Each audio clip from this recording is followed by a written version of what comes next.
This is the Seven Figure Standard Podcast, hosted by Arash Vasugi and Mikey Stiller, with mindset and strategies to help you break through and create personal freedom. Welcome back to the Seven Figure Standard Podcast. I'm Mikey Stiller, joined by my co-host, Arash Vasugi, and today we're going to be diving into a topic that everyone faces at some point. That is fear. Fear is one of the biggest barriers to success. But what if instead of letting it stop you, you could use it as fuel and reframe your relationship with it? That's our goal today. So let me bring on my co-host, Arash. How are you? I'm great, Mikey. How are you? I am doing great. I am so excited about today's topic because it is universally experienced. And I think it'll always be universally experienced. You don't get to a level where suddenly you don't have fear ever. You're always going to have some level of fear when you're going after something or when certain obstacles arise. What are your thoughts on that? Do you ever get to a point where fear is just irrelevant? Well, yeah, you do with awareness, but I could tell you, if I look at myself, how I took myself from failing to succeeding, and it was completely transforming fear. I remember back when I was first really decided that I was going to change my life. And I would listen to all these different speakers, but the one commonality, they would use fear as false experiences appearing real. And I was like, I've never forgotten that. But I could tell you the barrier for people who study, but never implement, it's because of fear. Mm-hmm. And that was me. Like, I can tell you that. And once you overcome it, you're going to liberate yourself and you're going to set yourself up for huge success. I don't mean little success. I mean huge success where if you really work at this, it'll be an absolute game changer. But the game changer, you're going to experience the results of it right away. Because think about this, Mike. Most people say they know what to do. Why are they not doing it? What if it doesn't work, right? What if it doesn't work? What is it going to look like? I'm not good enough. I haven't done it. Let me give you guys a real truth. When you're doing something new, the first time you're going to suck. Then the second time you're going to suck a little less. Then you're going to be really good. Then you're going to be great. Like I can tell you the first time I remember the first time I was speaking on stage. It was so bad. Like I was so uncomfortable. And now I'm just as comfortable in front of a stage as I am talking to you right now. Do you think part of what holds people back too is what I would call the devil you know, or the fear of the unknown? So it's like, it's just easier, even if you're unsatisfied, even if you're dissatisfied, even if you're so frustrated or unhappy, you know what to expect where you are versus that unknown of when you take the leap. Well, most people think they believe things because they're true. So what if I told you what you believe to true is actually not true? So that's where fear comes in. You believe it's such a big deal in your mind. You don't want to make anything big in your mind. You want to everything just is. So if you look, I'm always talking about programming in some way on our podcast. I may not say it, but I'm always talking about it. But what happens is when you want something much greater, and then you start second guessing yourself. You say, I'm not going to do it until I'm ready. The reason you say that, it's not congruent with your programming. That's why you got to do it right away. How are we going to get it congruent is by doing a thing. Then we have this visceral experience. So like I'm on an iMac right now as we're recording this. Now, if I was using an IBM back when I was growing up, the operating systems are very different, right? Yeah. But what people are trying to do is change their results with their old operating system, so the operating system of comfort. I've never created a result without overcoming fear. But fear is designed to help us, not stop us. And I want you to burn that idea in your mind. Every time I have a fear, I know that's the thing I have to do. But look at this. Let me take you to another program, okay? There's a lot of concepts that I say on here that are most likely counterintuitive to a lot of people's programming. So they dismiss it. I don't want you to dismiss it. I want you to implement it so you could see if I'm crazy. Like, I'm giving you everything that I know that works 1,000%. Like, I know it. Because it's not just that it worked for me. I've taught this to hundreds and hundreds of thousands of people. But what we want to do is understand, like, when you look at somebody failing, they don't try to fail, they just fail. Then you look at somebody succeeding. They don't try to succeed, they just succeed. That should be an aha moment. So I never want any of my clients to try, I just want them to be. And I want them to fail forward, because as we fail forward, we're pivoting forward. As we pivot forward, we're transforming, and the outcome takes care of itself. So from your experience, both personally and through working with thousands of people, as it relates to fear, what are the common fears that you see that are holding people back from achieving their goals? I've tried it before. It's never worked. Mm-hmm. I've never done it, and I don't want to disappoint myself. How much is it going to cost me to do this thing? So what I tell them, it's a lot of stories you're telling me. And what if I told you, and this is how I talk to them, I say, what if I told you your story is a way for you to give yourself an out? And they're like, oh my God, you're so right. Like, we got to start listening to the stories we're telling ourselves. Because all we're doing is wanting to give ourselves an out. And I don't work with people who want to give themselves an out. I'm not the right person for them, because I can't help get them to explode their results when they're always having one foot in, one foot out. So I won't even work with those people, because I know all it is a story. Listen, all of us have fears. There's no one right now on this planet who doesn't have a fear. And if somebody's listening to this right now and say, I'm not afraid of anything, I'd say bullshit. I'd say you're lying to yourself. Or you're not going after anything big. It could be one or the other.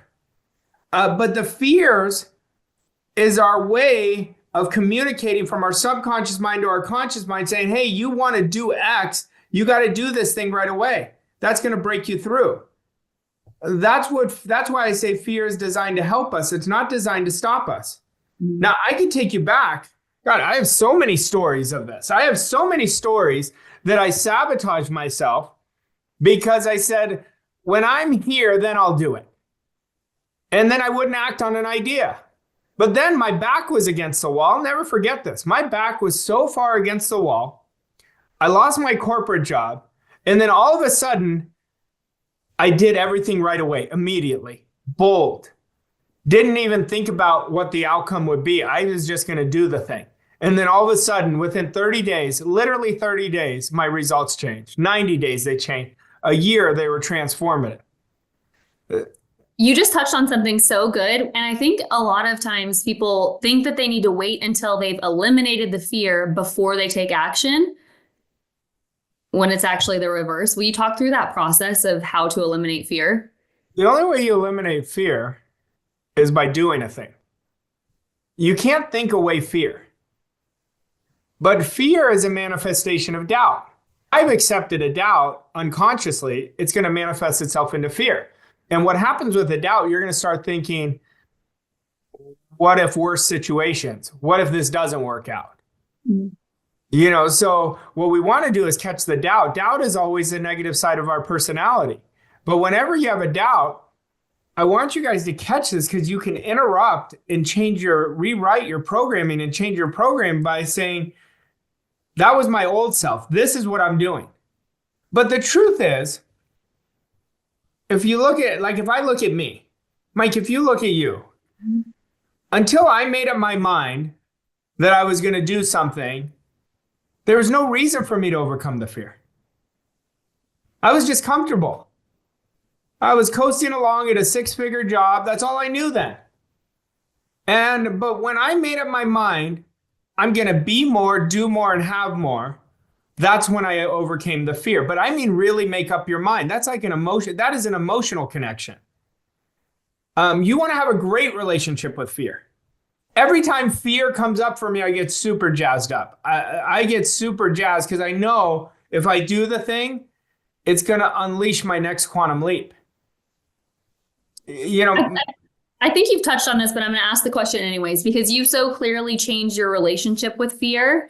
How has your relationship with fear changed first off? Like if you could put it into a couple of words, what was it before? What is it now?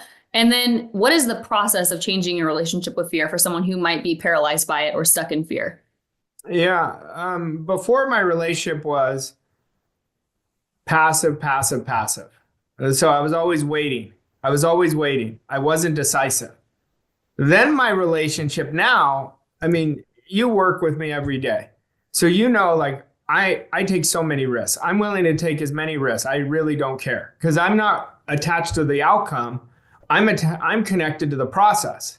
And I know the more shots I take, the more I'm going to make. So I never even hesitate anymore. But how did it happen? It happened by doing it for the first time. Then it happened by doing it the second time. So the muscle gets stronger. So fear is activated in your brain, in your amygdala. Like if you want to go to the research, the amygdala gives you this signal, be careful, right? But when I get that signal, it's put your foot on the gas. Put your foot on the gas. I remember when I was first when I was first out on my own after the corporate world. At that time in my life, it was the worst economy in the nation at that time in 2008. And I remember thinking, this is when I got to put my foot on the gas because everyone's going to put their foot on the brake. And that's exactly what I did. You know, when everybody is in pause mode, that's when you want to put your foot on the gas. And so the experiences create awarenesses, just like thinking creates awarenesses. So when you're acting on ideas right away, when you do it now, that's how you overcome fear. You do the thing you fear, you do it right away. You don't wait a week. You do it right away. What role does identity play in overcoming fear, and how do you shift your identity to become the kind of person that handles fear differently or handles fear with confidence? Okay, in my opinion, you can't shift your identity without overcoming fear. Because how can I change my identity if I'm in my comfort zone? Then I'm doing the same thing I've always done. So all I'm doing is reverting to my past self. But imagine everybody just changes their relationship to fear. Mm-hmm. Like think about the opportunities this year that you have not acted on because of fear. And then let's say your ego's in the way while I'm talking right now. Let's say your ego's in the way. And so let me reframe the question a little bit. Look at where you hesitated instead of acting right away. I watch every year thousands and thousands of people miss out on opportunity because they're a watcher in their life. They're not a player. Then I watch the people who really are making extreme shifts. They're super coachable. They execute ideas. And that's where it happens. That's where the game changes. Mm-hmm. I was telling the group the other day that we were working with in our Pinnacle Club program. And I said, you know, for me, when I was succumbing to fear, I was studying, not doing. When everything changed for me is I'd study an idea or a concept, I'd implement it that day. Study, implement, study, implement, study, implement, even though I didn't know what the hell I was doing. That's why for years now, any new idea, I want to teach it right away because it gets inside of me. So once I could teach it, I don't care. Like I used to teach it to my dogs. I had two of the best dogs, Junior and Pebbles. And they learned quite a bit in this time because any new idea I learned, I would teach it to them. I would just teach it, anything I learned. And then it would be inside of me. So I connected it to my identity. That's what I mean, implement. I would do that thing right away. So every time you overcome fear, just one fear, you build a bigger idea of yourself. Well, if you're building a bigger idea, you're building a bigger standard. And if you're building a bigger standard, by default, your identity is shifting. So good. Okay, so if someone's listening to this and you've gotten into the action, like you have to get into action right away, you do it now. How does your self-talk have to change? Like, is there a certain way that you talk to yourself whenever you hear fear come up in your mind? Like for me, I'm a little raw with myself. And so, I say just effing do it. Yeah. Like that's how I talk to myself. I don't give myself a chance to even think. I just do it. See, the goal demands us to grow. The goal does not demand us to overthink, well, I'm going to do this when this happens, and this will happen, then this will happen. No, I just got to go do the thing. Emerson says, do the thing will give you power. And Emerson was a brilliant man. He doesn't say, God, let's analyze this and overthink it over and over again, right? Let's just analyze it to death.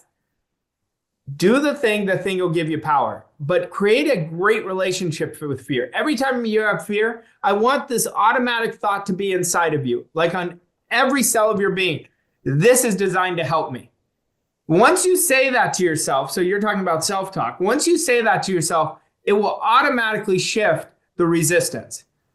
Yeah. So if you want to eliminate resistance, best way to do it, action. Do you notice when you're in action, you're in momentum? When you're in momentum, there is no resistance. It's the very best thing I could tell anybody to do. Raj, you have worked with some of the highest achievers. How do they handle fear differently than those who stay stuck? Really, they do it right away. That's a common denominator. Any high achiever, there's a couple things. They never wait. They get an idea, they act right away. If you're a high achiever and you're listening to this, you'll be like, that's exactly what I did or what I do. Mm-hmm. But the other thing, high achievers, they have a great relationship with failure. People who are succumbing to fear do not have a great relationship with failure. High achievers believe failure is an illusion. So they may fail short term, but they never let it hold them back. They're thinking about, let me look at why I failed. What did I do that I can do better? What part of the process did I not do well enough? And that's where it is. That's where we want to look at. Okay, so this is more of a mechanical question. And the reason that I'm asking it is because we get people all the time asking the question, how do I know what a goal achieving activity is? Right? And so let's say that someone has this big goal and it's the big goal that's scaring them, right? So they are paralyzed in fear. They have this big goal. You're saying do it now. What exactly is it that they're doing now? Well, it would depend what the goal is. So let's say somebody wants to increase their sales. Then I would say double your prospecting. Mm-hmm. Look at how you're getting your lead flow and journal every day. How can I double my leads? Those would be goal achieving activities. Getting in front of people who you're uncomfortable getting in front of. These are goal achieving activities. Okay. I love that you answered it that way because you're saying what to do is get into goal achieving activities right away. Right away. Every day, if it's not moving you towards your goal, it's moving you away from it. Mm-hmm. So 3 goal achieving activities every day, and do your hardest one first. Do the one you're most uncomfortable first, because now you already have momentum going through your day. You're going to feel so good about yourself. I remember years ago, I read this book by Brian Tracy. It said, eat that frog. So he would say, do your hardest activity first. That's what you have to do. You're going to know if you have a goal because all you're thinking about is how can I improve today?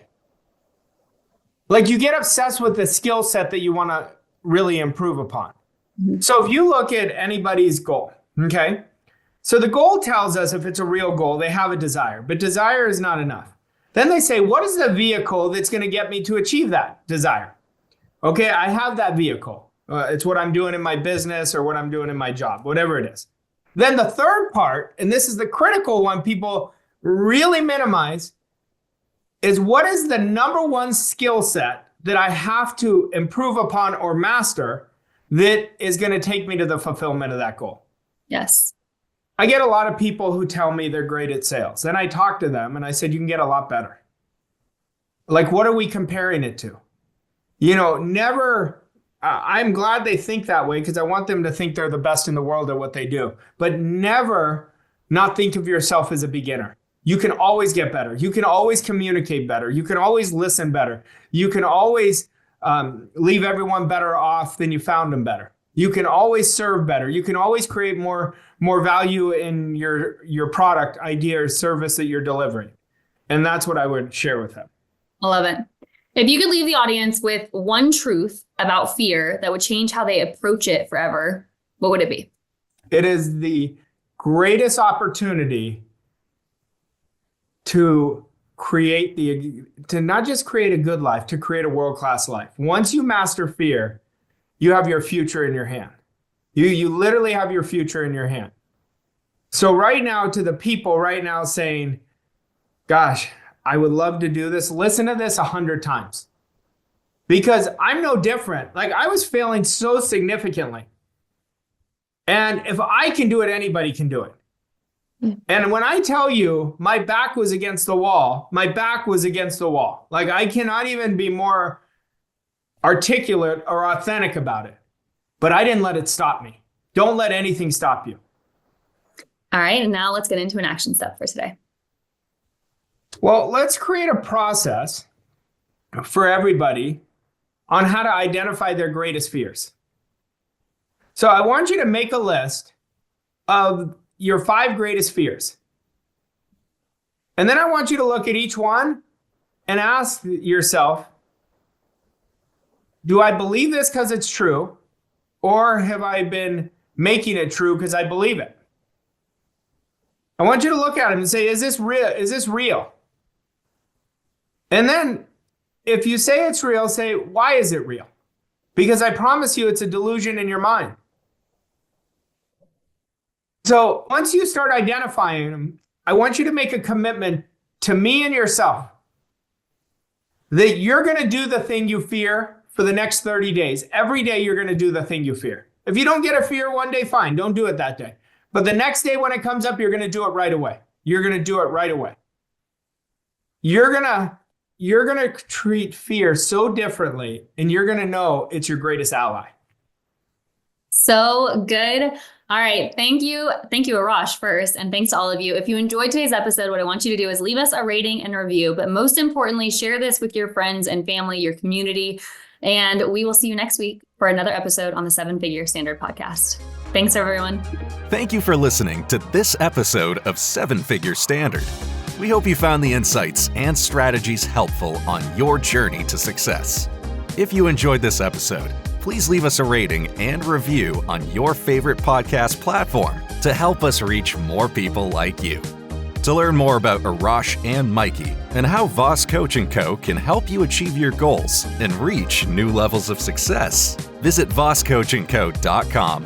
Thank you again for listening, and we'll see you on the next episode of 7-Figure Standard.